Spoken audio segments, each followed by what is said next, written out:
शेतकरी मित्रांनो, राज्यातील अतिवृष्टी पूर परिस्थितीमुळे बाधित झालेल्या शेतकऱ्यांना राज्य शासनाच्या माध्यमातून विशेष बाब म्हणून हेक्टरी 10,000 रुपये मर्यादित अनुदान देण्यासाठी मंजुरी देण्यात आली. आता ही मंजुरी 3 हेक्टरीच्या मर्यादेमध्ये असणार आहे. शेतकऱ्यांना रब्बी अनुदान दिलं जाणार आहे. आपण वेळोवेळी जाणून घेत आहोत. आता बघा, याचा GR देखील मंत्रिमंडळाच्या मंजुरीमध्ये इथं जाहीर करण्यात आला. आता या योजनेच्या अंतर्गत, या बाबीच्या अंतर्गत इथं 1,764 कोटी रुपयांचा इथं निधी वितरित करायला इथं सुरुवात झालेली आहे. बघा, साधारणपणे पुढील 15 दिवसांमध्ये शेतकऱ्यांच्या जे काही अतिवृष्टीचं मंजुरी इतर नुकसान भरपाई त्यांनी मंजूर केलेली आहे. आता ते रब्बी अनुदान वितरित केलं जाणार आहे असल्याची मोठी माहिती मुख्यमंत्र्यांच्या माध्यमातून देण्यात आली आहे. आतापर्यंत काही शेतकऱ्यांना अनुदान वितरण देखील झालेलं नाही, परंतु मोठ्या प्रमाणात शेतकरी अनुदानापासून इथं वंचित राहिलेले आहे, बाकी राहिलेले आहे. त्यांची अनुदानाची प्रक्रिया फार्मर आयडीच्या आधारे विना KYC केली जाणार आहे. आता हे सर्व होत असताना एक संभ्रमाची अवस्था इथं निर्माण झाली. ती म्हणजे फक्त पीक विमा भरलेल्या शेतकऱ्यांनाच हे अनुदान दिलं जातंय. आता आपण जर पाहिलं तर पीक विमा भरला नसेल तर मला हे अनुदान मिळणार का? तर बघा, तुम्हाला देखील हे पैसे मिळणार की नाही मिळणार हे देखील तुम्हाला माहीत पडणार आहे आजच्या व्हिडिओमध्ये. बघा, पीक विम्याची रक्कम आणि आताही मिळणार आहे अनुदानाची रक्कम, एकच ही रक्कम. आता वेळोवेळी याचबरोबर कोणत्या गावाला किती प्रमाणात तिथं पैसे मिळणार आहे त्याची देखील यादी मी तुम्हाला सांगतो. व्हिडिओला मात्र शेवटपर्यंत नक्की बघा. आता बघा, कोणत्या महसूल मंडळाला किंवा कोणत्या तालुक्याला अनुदान मिळणार आहे किंवा अतिवृष्टीने अनुदान मिळालेले शेतकरी आता रब्बीच्या अनुदानासाठी शेतकरी वेळोवेळी पात्र आहेत का याची देखील सविस्तरपणे अपडेट आपण जाणून घेणार आहोत. बघा, ही दोन्ही अनुदान मिळणारे एकच असतील. जर अतिवृष्टीचा आणि अनुदान मिळालं नसेल आणि रब्बीचं तुम्हाला पैसे मिळणार का हा जर प्रश्न तुमच्या मनामध्ये निर्माण होत असेल तर 100% आजच्या व्हिडिओमध्ये तुम्हाला या प्रश्नांचं उत्तर मिळणार आहे.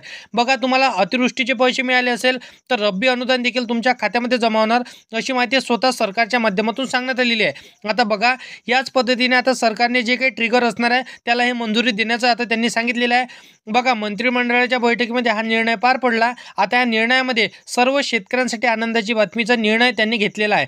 बघा, साऱ्या शेतकऱ्यांना इथं सरकारच्या माध्यमातून पीक विमा योजनेच्या अंतर्गत आता ट्रिगर इथं बदलल्यामुळे पीक विमा भरलेला नव्हता, परंतु पीक विमा न भरलेले शेतकरी सुद्धा अतिवृष्टी अनुदानासाठी पात्र आहेत. कुठल्याही प्रकारचे गैरसमज नसावा. पीक विमा वेळोवेळी योजना जी काही असणार आहे, अतिवृष्टी अनुदान वेगळी योजना आहे आणि अतिवृष्टी अनुदान हे राज्य शासनाच्या माध्यमातून विशिष्ट अनुदान म्हणून दिलं जाते.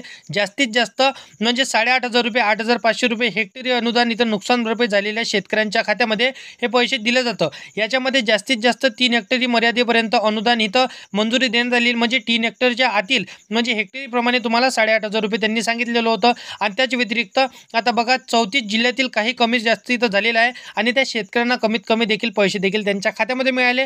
आता रब्बी हंगामामध्ये तुम्हाला 10,000 रुपये हेक्टरीप्रमाणे कसे मिळणार आणि कोणत्या जिल्ह्याला किती इथं नुकसान भरपाई आणि जे काही असणार आहे ते सविस्तर आधी मी तुम्हाला आजच्या व्हिडिओमध्ये सांगतो. परंतु चॅनलवरती तुम्ही पहिल्यांदा आला असाल तर चॅनलला सबस्क्राईब करून साईडला दिलेल्या बेल नोटिफिकेशनला नक्की प्रेस करून ठेवा, जेणेकरून अशीच महत्त्वपूर्ण व्हिडिओची नोटिफिकेशन डेली तुम्हाला भेटत राहतील. शेतकरी मित्रांनो, तर बघा, आता शेतकरी पात्र आहेत का हा प्रश्न तुम्हाला पडत असेल तर बघा, उदाहरणार्थ आपण जर नंदुरबार जर घेतलं तर नंदुरबारमध्ये इथं तुरळक 10,000 रुपयाच्या आसपास शेतकरी पात्र आहेत. म्हणजे जे आता अमरावती किंवा इथं समजा अहिल्यानगर, नांदेड, आता नांदेडमध्ये जवळजवळ 8 लाख शेतकऱ्यांच्या आसपास शेतकरी आहेत. अहिल्यानगरमध्ये जिथं जसं की 1.5 ते 2 लाख शेतकरी आणि बीडमध्ये 1 लाख शेतकरी पात्र आहेत.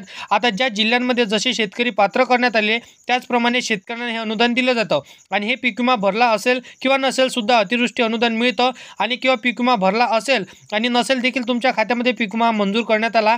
आता बघा शेतकरी मित्रांनो, हा पीक विमा मंजूर होण्यासाठी आणखी जिथं बराच कालावधी लागतो. आता तरी इथं सध्या हा पीक विमा मंजूर झालेला नाही. पीक विमा ज्यावेळेस इथं मंजूर होईल त्यावेळेस इथं वितरणाची अपडेट देखील यावेळी समोर येणार आहे. बघा शेतकरी मित्रांनो, परंतु यासाठी साधारणपणे 31 डिसेंबरपर्यंत सुद्धा वाट पाहावी लागू शकतो. यामध्ये जसं की मूग, उडीद पिकांचा इथं समावेश करण्यात आलेला आहे. पीक विमा जर तुमचा मंजूर झाला तर तुमच्या खात्यामध्ये हा पीक विमा 15 नोव्हेंबरपर्यंत येऊ शकते. ते आता अपडेट सरकारच्या माध्यमातून समोर आलेले आहे. आता दुसरा प्रश्न यामध्ये, अतिवृष्टी अनुदान जर मिळालं नसेल तर रब्बी अनुदान मिळणार का हा प्रश्न तुमच्या मनामध्ये निर्माण होत असेल तर बघा शेतकरी मित्रांनो, शेतकऱ्यांना अतिवृष्टीचं अनुदान मिळत आहे त्याचं शेतकऱ्यांना इथं रब्बीचं अनुदान देखील मिळणार आहे. म्हणजे बघा, ज्यांच्या खात्यामध्ये अतिवृष्टी अनुदान मिळालं आहे त्या शेतकऱ्यांना देखील इथं रब्बी हंगामाचं अनुदान त्यांच्या खात्यामध्ये क्रेडिट होणार अशी माहिती आता सरकारच्या माध्यमातून देण्यात आलेली आहे. टेन्शन घेऊ नका, तुमच्या खात्यामध्ये देखील 100% पैसे मिळणार आहे. आता बघा, अतिवृष्टी अनुदानाच्या यादीमध्ये नाव आलेलं नसेल तर तुम्हाला हे नाव कसं पाहायचं आहे तर बघा, आपण जर नुकसान झालेलं जर पाहिलं तर तुम्हाला काय करायचं की आपल्या तलाठी कार्यालयाशी इथं संपर्क करून घ्यायचा आणि यादीमध्ये तुमचं नाव आलं काय हे देखील तुम्हाला तिथून तपासून घ्यायचं आहे. बघा, काही नुकसान झालेलं असेल तर त्याच्या या ठिकाणी इथं पाठपुरावा करायचा आहे आणि ज्यांचं कोणाचं शासनाकडे माहिती माहिती आलेली, पंचनामे झालेले आहे, तर पात्र करण्यात आलेल्या त्या शेतकऱ्यांची माहिती आणि संपूर्ण अपडेट तुम्हाला तलाठी अहवालाकडे इथं मिळणार आहे. बघा, पात्र झालेल्या शेतकऱ्यांना रब्बीचं अनुदान दिलं जाणार आहे. आता यामध्ये कोणते तालुके पात्र करण्यात आले? आता बघा, यामध्ये 282 तालुके पात्र करण्यात आलेले आहे. आता ज्यांच्यामध्ये 29 तालुक्यातील अशंता बाधित समावेश इथं करण्यात आलेला आहे, म्हणजेच तर त्या तालुक्यात महसूल मंडळ इथं बाधित दाखवण्यात आलेलं आहे किंवा ज्या शेतकऱ्यांचं त्या तालुक्यामध्ये अनुदान इथं मंजूर आहे अशा शेतकऱ्यांना हे अनुदान दिलं जाणार आहे. आता अशंता बाधित तालुक्यांमध्ये समाविष्ट आहे जसं नाशिक जिल्ह्यातील कळवण इथं देवरा आणि इगतपुरी तालुक्यातील धुळे जिल्ह्यातील धुळे इथं साक्री आणि त्याचबरोबर इथं शिंदखेडा तालुक्यातील अशंता बाधित तालुके आहेत. तर या अहिल्यानगर जिल्ह्यातील बघा, इथं पारनेर, इथं संगमनेर आणि अकोले यामध्ये जे भरपूरशा जिल्ह्यांचा आणि तालुक्यांचा समावेश देखील करण्यात आलेला आहे. मग बघा, इथं भरपूरसे 2 ते 3 लाख शेतकरी इथं पात्र करण्यात आलेले आहे. आता या शेतकऱ्यांच्या खात्यामध्ये हे नुकसान भरपाई आणि जे काही रब्बी हंगामामध्ये अनुदान मिळणार आहे ते त्यांच्या खात्यामध्ये 100% जमा होण्याची माहिती स्वतः शासनाच्या माध्यमातून सांगण्यात आलेली आहे. आता टेन्शन घेऊ नका शेतकरी मित्रांनो. आता बघा, 1765 कोटींचा जी आर सरकारने काढलेला आहे. आणखीन हा जी आर आता सरकारने काढलेला आहे, म्हणजे 100% हेक्टरी म्हणजे 3 हेक्टरीच्या मर्यादेमध्ये तुमच्या खात्यामध्ये 10,000 रुपये प्रमाणे इथं जमा होणार अशी माहिती आता सरकारने सांगितलेली आहे. कुठल्याच शेतकऱ्यांना इथं वंचित राहू देणार नाही.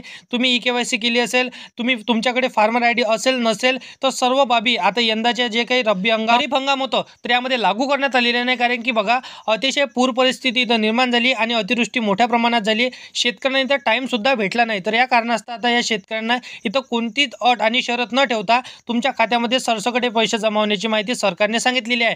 तर अशा पद्धतीने तुम्ही कोणकोणत्या जिल्ह्यातून आपल्या व्हिडिओला बघत आहे हे देखील महत्त्वाचं असणार आहे.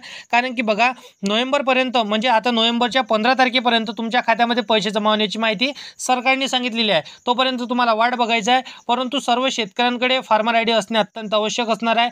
फार्मर ID नसेल तर कदाचित तुम्हाला लाभापासून इथं वंचित देखील तुम्ही पुढे राहू शकता. तर फार्मर ID लवकरात लवकर काढून घ्या.